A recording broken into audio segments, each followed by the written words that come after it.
Hello and welcome back, I'm Shelf Unit and this is my continuing Let's Play of Planescape Torment Enhanced Edition.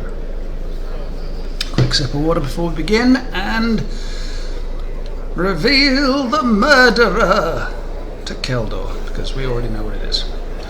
Well, have you found a culprit for this heinous crime? Do you have evidence?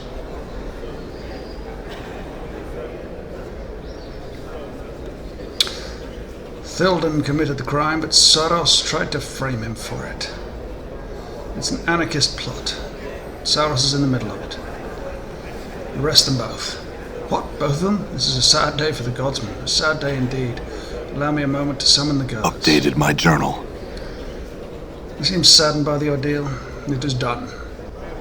My thanks for resolving this investigation. We have but one task remaining to you.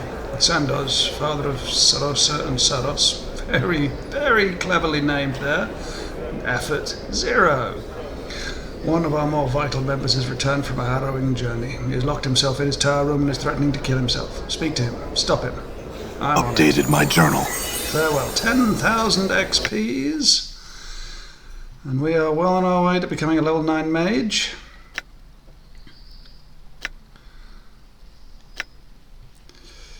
Now, what I do appear to need to do is start buying some scrolls. I'm gone. 1 second, what have I got? Forge hammer, okay.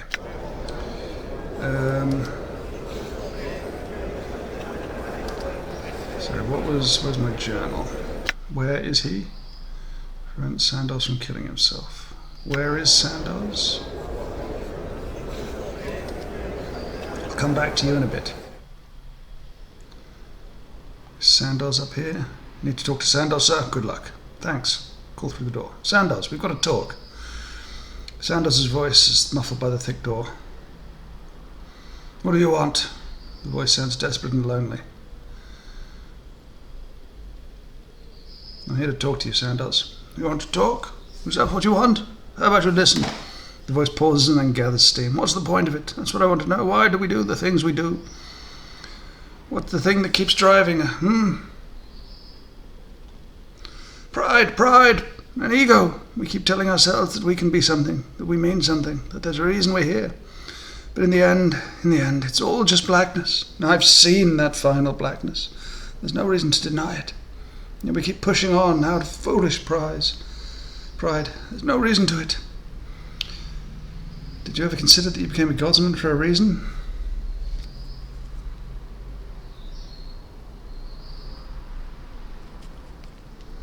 What do you mean? You found a reason. What do you mean? You found a reason once. You believed that all we face is a test. And you believed that we were here to push past the final blackness, to overcome it. Don't tell me you've gotten weak now. He barks out a sharp laugh. They taught you well, at least. Let me think about this. I hope you've got some time. All the time in the world, Sandoz. Think it over. When he speaks again, his voice sounds a little more balanced. Go down and tell Keldor you'll talk some sense into me. I'll want to see him eventually. You've done your job. Go on now. Thanks. Farewell. That's the way to talk to people who are about to commit suicide.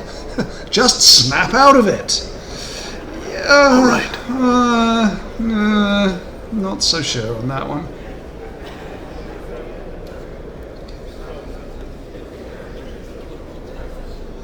Okay, and let's talk to Keldor. You succeeded in convincing him that life is worthwhile. I've succeeded. He has regained his zest for life. Updated my journal. Excellent. You've succeeded. Glorious news. Congratulations, my friend. You've proven yourself worthy of joining the godsman. Would you like to take the oath now, or perhaps wait until later? I'll do it later. Farewell. Okay, now the reason I'm not joining them straight away is because I'm honestly not 100% certain that I want to do this right now, or if it will lock me out of other things.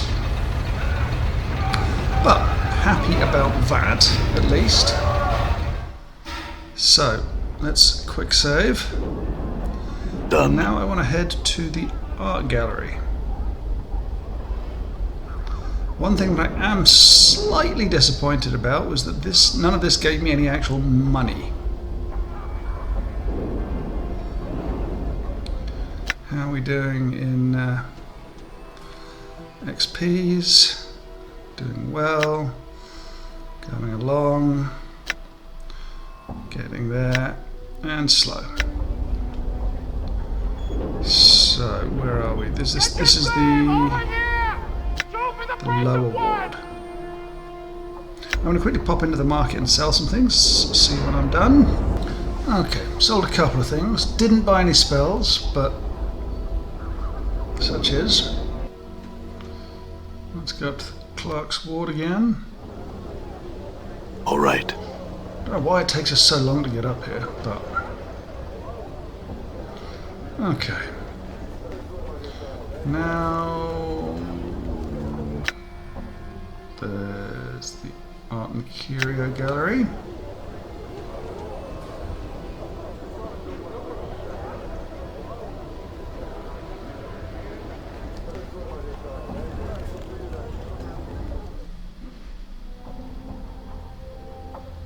Clerk's Ward Citizen.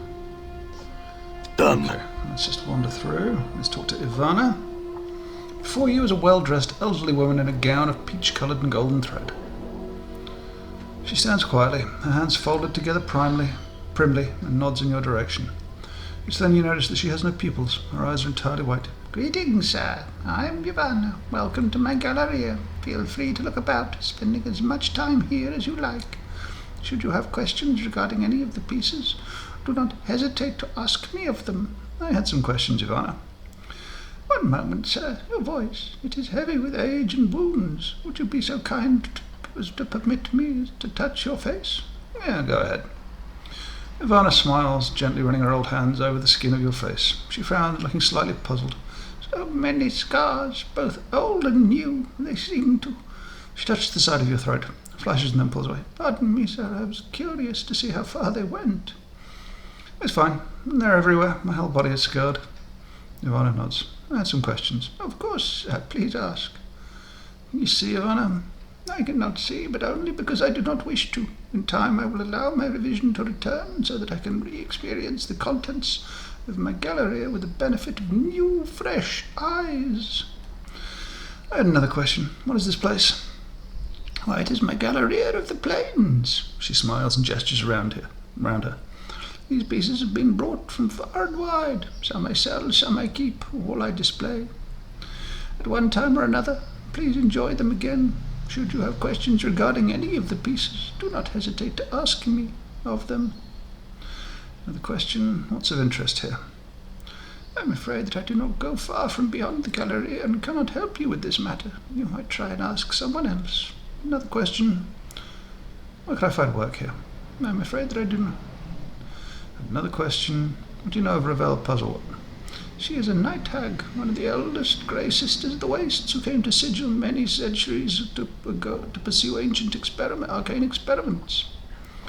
It was believed that these experiments were against the lady's will, and that Ravel was thus banished from Sigil, imprisoned within one of the lady's mazes in the ethereal, where her body rests to this very day. Go on.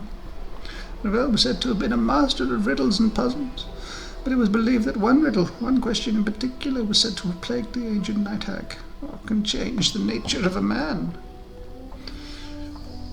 And she issued a challenge to any who were interested. She promised to instruct any who came to her in her craft, if they could only answer the question to her satisfaction. If they could not, they consented to be her next meal. Many died coveting Ravel's teachings, and it is believed that until her final hours in Sigil, Ravel never discovered the answer to her question. Ravel's crime was believed to be by some means of trying to shatter the cage, trying to crack open Sigil itself for some unknown reason. Ivana sighs. That is all I know of her. Another question. Never mind, goodbye. Citizen.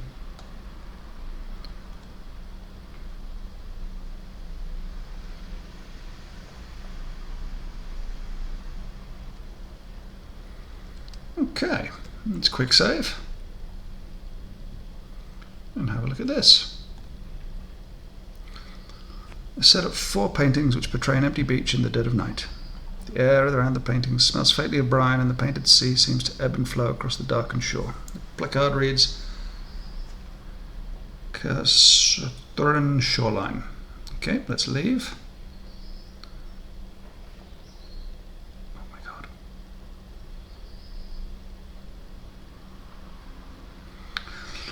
Several shards of black ice or crystal swirl within freezing wind that this ornate pedestal gives forth. Each shard looks razor sharp. Touching or grabbing one could be perilous. Placard on the pedestal reads, Dark Birds of Octhamus. Let's leave them be for the time being. This painting shows an enormous granite keep, a hideous thing, long and low, covered in leering gargoyles, suspended in what looks to be a night sky. A cloud of crimson and violent vapour whirls in the background along the right side of the painting. The placard reads simply, The Library. Hundreds of chips of translucent green glass which make up this stained glass window don't appear to be held together by anything, but rather remain free-floating and mysteriously suspended within the iron frame's boundaries.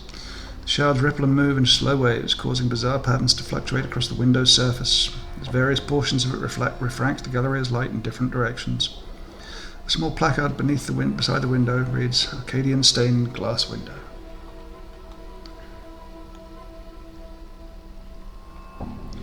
This painting is a dark cityscape, a faraway view of some giant centre of civilization being burnt to the ground. The streets of the place are empty, however, absent of soldiers, refugees, and even corpses. The placard reads, Folly of Udo. What's this one? The painting depicts a shoreline scene with a wide reddish-orange sun setting behind a peninsula, or large jetty. The scene, though unoriginal, is breathtaking. The play of the fading daylight across the water is captured perfectly, but staring at the painting for sun for any length of time makes your eyes ache. The placard reads, Surface of Thalacia.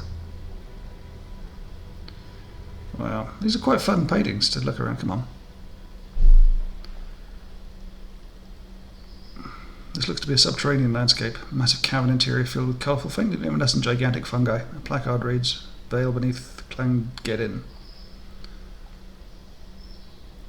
This is a portrait of a grotesque hook-nosed old crone. Hag's flesh is a sickly blue-grey colour. Her eyes glow red like the embers of the dying fire. Her chin, long and sharp, juts forward in an extreme underbite. Two yellowed canines protrude from her lower jaw like small tusks. The smile upon her withered, purplish lips speaks of a horrible secret. The placard reads, The Grey Hag of Oinos. As you begin to turn away from the painting, something in it draws your attention. A strange tingling sensation arises in the back of your mind, a memory beginning to surface. Let's try and recall it. We did. You recall standing confused in a maze of briars, the hideous crone from the painting is before you, cackling wildly. You grit your teeth in frustration, wondering why she's laughing at you. My poor dear lovely man thing, she croons. Why, that was your first wish. She points a single bony clawed finger at your forehead, and your temples begin to throb painfully, and you can remember nothing more. Okay, well that's 300 extra XPs that I didn't expect to get. The statue looks like it's about to make some angry proclamation. The sculptor has captured the essence of fury magnificently. The chiseled tension lines around the neck and forehead alone must have taken many long months to get correct. Fine cracks run over the entire statue. There's a plaque attached to its base. Let's leave. Now I am going to do loads of stuff with this. I just want to read all of these things first so I get it done. The surface of this painting, a wild collage of vivid colours, ripples constantly as if it were the surface of a pond during a light rain. A placard reads Wave Motion Study 7.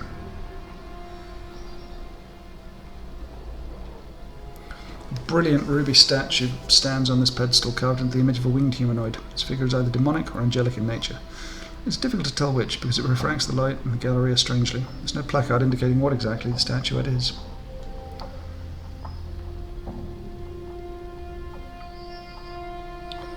Painting of tall black cliffs against a blood-red sky. There looks to be figures hiding among the crags and the cliffs, but whenever you squint at the painting trying to make them out, the images fade into nothing. The placard reads, Outland Raiders.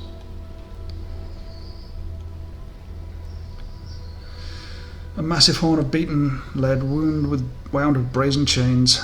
The horn is horribly mangled, as if some tremendous force had crushed it. Jagged blades protrude along its length, almost as if it were meant to be used as a club by some gigantic creature. As well as a battle horn, a placard mounted beneath the horn reads, Cleansing Horn of Acheron.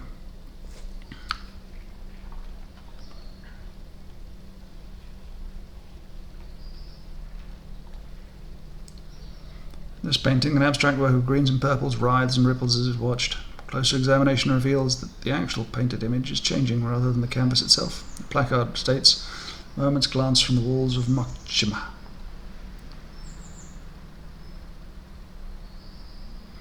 An animated bloody iron chain coiling and uncoiling upon itself. The chain itself seems to bend and weave like the spine of a snake. A small placard reads, "A chitin's animate chain from jangling Hitter, maybe." And finally, for this one, this painting shows what looks to be an infinitely long stream of bilious green gas stretching off into darkness. The horizon of a blasted rocky plain can be seen in the lower right-hand corner of the painting.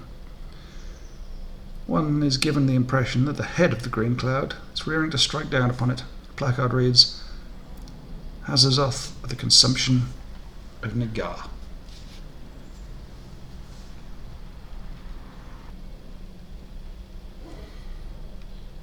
Okay. Let's do things here. First, let's collect one in my frost ale mug. You dip the mug into the icy wind rising from the pedestal, catching a small shard with a slight clang. Peering into the mug, you can see the dark bird is a razor-sharp sliver of black ice. Only the mug's magical properties prevent the shard from melting away to nothing. Okay, so now we have that. Frost ale mug with dark bird. Let's quick save before we do something stupid. Let's sniff at the painting. Surface smells strongly of sea air. Let's touch it. Place your hand on the painting, not knowing quite what to expect, but it's merely the texture of painted canvas that you feel beneath your fingertips. Okay.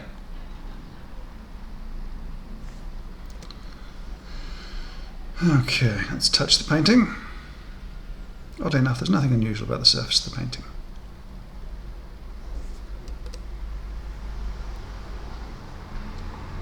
Okay, nothing there. Let's touch the glass. You reach out your hand, touch the undulating glass shards, but find you cannot do so. Your hand stops just short of the surface of the glass. Let's leave, quick save, and now we punch the glass. You succeed only in bruising your knuckles. The glass may as well be sheet iron. Fair enough.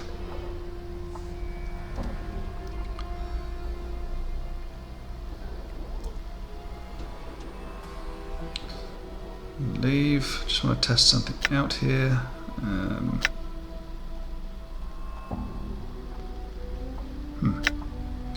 want to talk to Maud. No. What's up?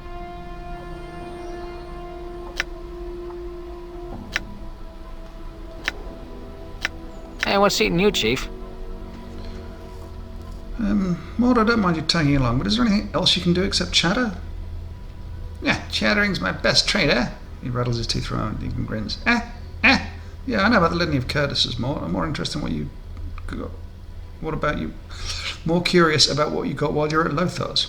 Well, I made some friends while I was sitting on the shelf in Lothar's waiting for you to bail me out. Thanks for taking your sweet time about it, by the way. They said if I needed any help, I could just call on them. Friends? What do you mean? Updated my journal. Well, I just whistle, and they kind of show up.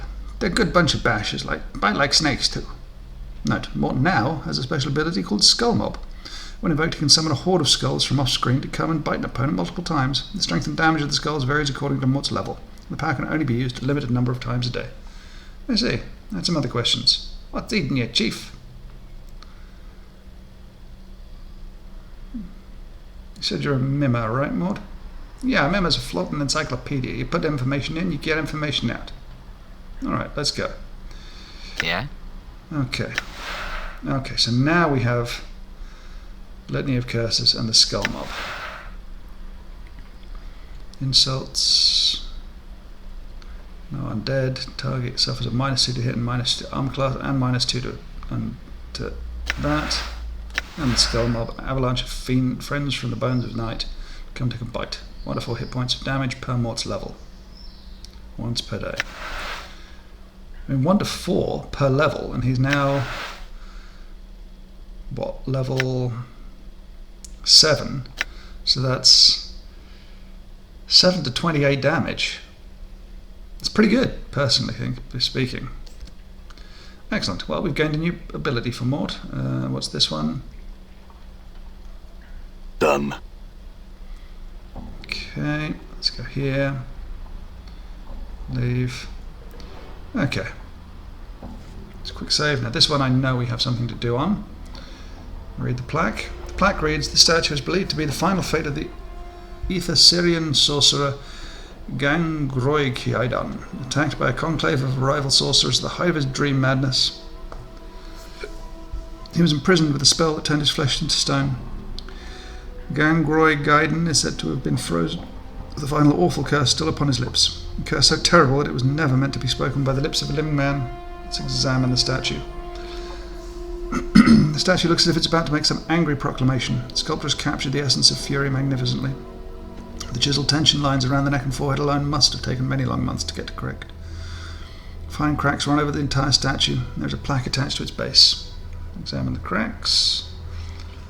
Carefully examine the cracks that run like a network of fine black veins along the statue's surface. At one point near its inner arm, a section where an entire splinter of stone looks ready to come off. Let's break a piece off. You reach for the section of the forearm where the cracks have formed to grip it firmly and strike it with your forge hammer. There's a bare sound of metal striking on stone, and a splinter the size of a dagger snaps off the statue.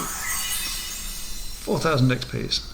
As it comes free, you feel water begin to trickle on the back of your hand. You watch a tear well up in the eyes of the statue as the splinter of the arm comes off in your hands. You quickly and quietly tuck away the splinter and turn away from the crying statue. Let's leave it. So, a stone splinter. 2 to 5 damage, +1 enchanted weapon. Poisons, it's fragile and breakable. Whereas this is 1 to 6 +2. I don't need this. That's a quick save. Now, can I apply the Gorgon Solve? You smear the foul-smelling ointment over the statue. There's a strange shimmering around the statue as you watch the statue. Takes an intake of breath in the eyes of Gangroikiaidan filled with a blazing, vengeful madness. Cover your ears.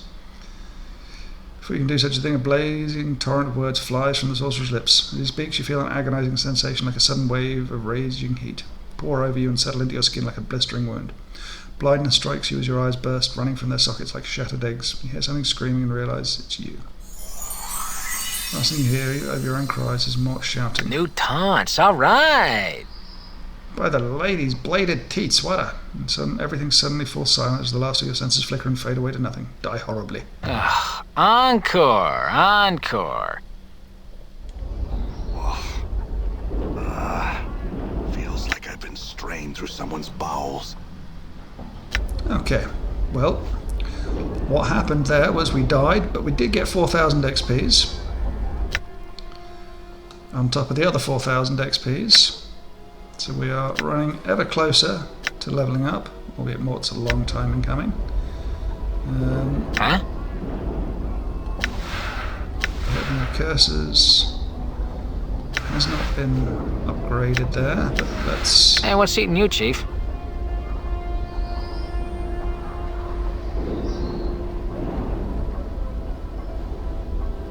Okay, then we have curses. I'm not curious about what you got. Some other questions.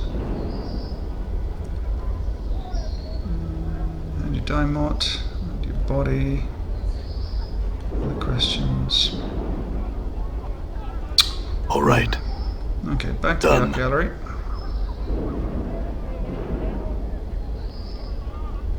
Kind of hoping. Apparently, he's supposed to get a increase in his special abilities.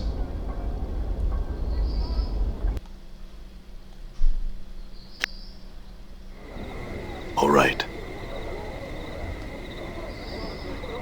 That's down here, isn't it?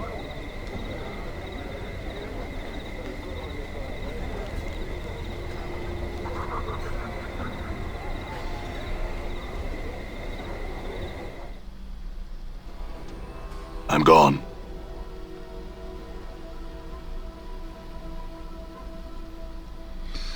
Statue in truth, the once petrified sorcerer of Gangroikiaidan is simply gone, presumably having walked off without leaving so much as a note of apology. Just a quick save there then. Go here, let's touch the painting, place your palm against the canvas. You cannot feel the ripples themselves, though a cool tingling sensation passes through your hand at first contact. save. A brilliant ruby statuette stands on the pedestal carved into the image of a winged humanoid. The figure is either demonic or blah blah blah. Put your head against the wall and try and blow the horn. Try as you might, you get no sound issuing from the massive horn. Your lips come away from the mouthpiece tasting of blood, smoke and metal. Nothing there. Touch the painting. Place your hand upon the painting as you'd suspect that it's not the canvas that's physically moving, that the painted image itself is changing. Leave. And finally, touch the chain. Chain's slightly warm to the touch as if it were alive. You notice the various barbs, tiny hooks, needles and other small sharp bits are welded along the chain's length. Quick save and talk to her once more. Greetings. Do you have questions regarding one of the pieces? Yes, I do. The Arcadian stained glass window. A stained glass window found hovering on the third layer of Arcadia 32 years ago, foretelling a scene that had yet to occur. When the event came to pass, the images failed to leave what you saw behind. It is believed to have captured both the light and the darkness from the orb of night and day on Arcadia.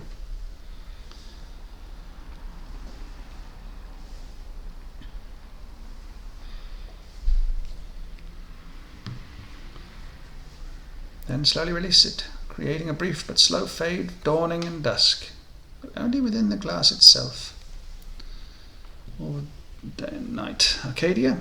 Arcadia is a plane of peaceful order, also known as the land of perfect good. The orb of night and day is a sphere set in the top of Arcadia's highest peak. Each half emits light, either light or darkness. The turning of the orb gives Arcadia its night and day. Another piece. Battle Horn of Acheron. Ah, the cleansing horn. A horn of beaten lead, metal drawn directly from the cube of Acheron. It is said that the cleansing horn last sounded where the companies of the Jackal and Gouged Eye clans met for their battle at the disputed lands. Legends tell us that this horn's power was used near the battle's end to draw the floating cubes together, crushing the routing company of the Jackal before it could escape. Cubes, Acheron. Acheron is a plane of harshly enforced order, where conformity is more important than good. It is composed of gigantic metallic cubes which float through the endless void. Many cubes are large enough that cities and entire kingdoms have been built upon their faces. The dark word of Updated my journal. All of them are chipped from the great magical sheet of black infinite ice that rests in the black belly of the plain of Ocanthus. Ivana pauses, tapping her chin. It is said that this sheet of ice is the final destination of the river Styx, the recollections of all that have plunged into the Styx's memory, destroying waters, still lie frozen within the ice. If the waters of the Styx destroy one's memories, would this ice from Ocanthus do the same? I can only assume so, yes. The ruby statuette. This piece was found in a cathedral in the fertile fields of Elysium on the first layer. Amoria the Untroubled, where they bordered the river Oceanus. The name of the piece is not known, but the skill and craftsmanship are believed to be one of the most striking examples of gem crafting in the plains. The mere way in which the piece captures, distills, and enhances the light through its facets is part of its breathtaking wonder. It seems to bring to light the possible ideological connection between even the most evil and purest beings in the multiverse. Fascinating. Chiton's animate chain. Chain comes from the city of Jangling Hyta, the city of chains that hangs on Minaros, third layer of battle. The chains there are the finest in the multiverse, but the inhabitants of Jangling Hyta are malicious and cruel, using the chains as living weapons against all that they enter into their city and violate their laws. Chitons move about the city of chains as spiders upon webs, adorned with chains woven tightly around their bodies. Chitons possess a power known as the gift of change, which allows them to manipulate the chains with their minds. It is believed that Mangalaria's chain was animated during a battle in which the chiton controlling it was slain with a cursed hammer, its life essence then passing into the chain itself. It's another piece. Yes, one of the paintings. Carithian shoreline. Castrusura is the layer of the beastlands, which is perpetually shrouded in night, filled with all manner of animals that stalk their prey in the darkness. A painter who had fallen in love with a cat lord followed her to the homeland, gave the paintings to me. Never did he reveal to me the secrets of their construction. Outland Raiders, an interesting piece, yes. The painter managed a most interesting effect with the forms in the cliff shadow. The woman who brought me this piece told me she found it in an abandoned camp on the Outlands. The original painter was never found. Presumably they were slain by some raiders. They're the same raiders whose image they captured in the painting. The Hazadoth Consumption of Magyar. The painting is a copy from the wall of one of the gatehouses, Sigil's largest asylum cell walls.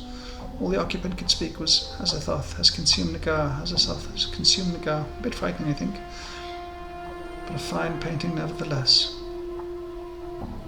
Surface of Thalasia. Thalasia is the sea in which the river Oceanus, which winds through almost all of the plain of Elysium, begins and ends. The piece was painted by one of the many islands' inhabitants. The library. I know very little about this piece. It simply arrived on the doorstep of my galleria one day, swathed in black cloth and labelled "From the Citadel." One knowledgeable patron hypothesized that it might come from some great sorcerer's fortress, suspended within a demiplane of their own creation. Folly of Udo. This painting illustrates one of the legends of the prime world, Goha. Udo was a wizard king of such skill and power that he set to casting a spell that would turn himself into a power and the people of his great nation into divine servants. With the spell's completion, lightning crashed down around Udo's palace, setting it ablaze, and before the thunder died away, the city was empty.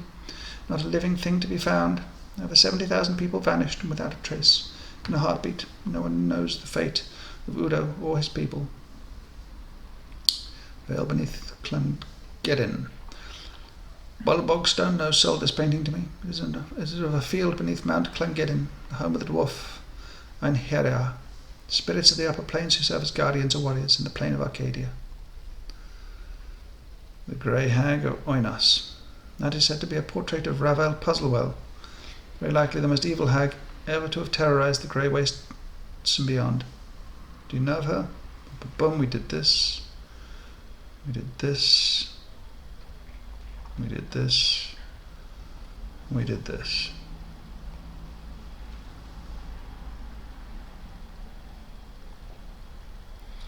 Okay, so we've met her before. This is good. Wave Motions 37. The young man whose name I do not know sold me this piece. It was one of several he had, but the others already had owners, or so he said. I would so like to possess the entire collection, but alas, it oft seems some things are not meant to be. Moment's glance from the walls of Mokmar. Mokmar is a Gizdrasi, fortress which floats in the plain of Limbo. Moment's glance was painted by the Chaos scholar Dai, who remembers everything. She sees with perfect clarity when she is not stricken with madness. Another question. Other pieces.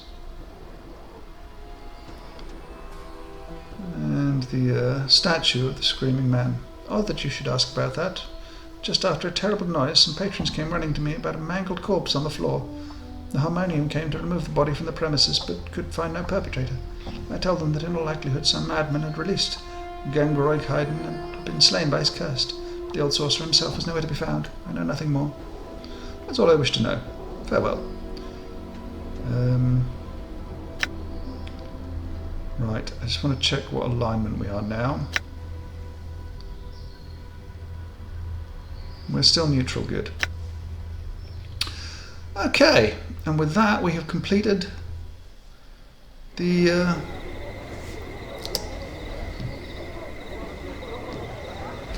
art gallery, and we have enabled ourselves to become one of the godsmen, and we've still got that quest to do in the godsman thing where we've completed something which I can't recall right now. But anyway, next time what I want to do is perhaps go to the apothecary, the linguist's home, and then if we've got time, maybe the brothel. Who knows? Anyway, thank you ever so much for watching. If you've enjoyed, please subscribe. If not, do not worry about it. Thank you again, and I will see you next time. Goodbye.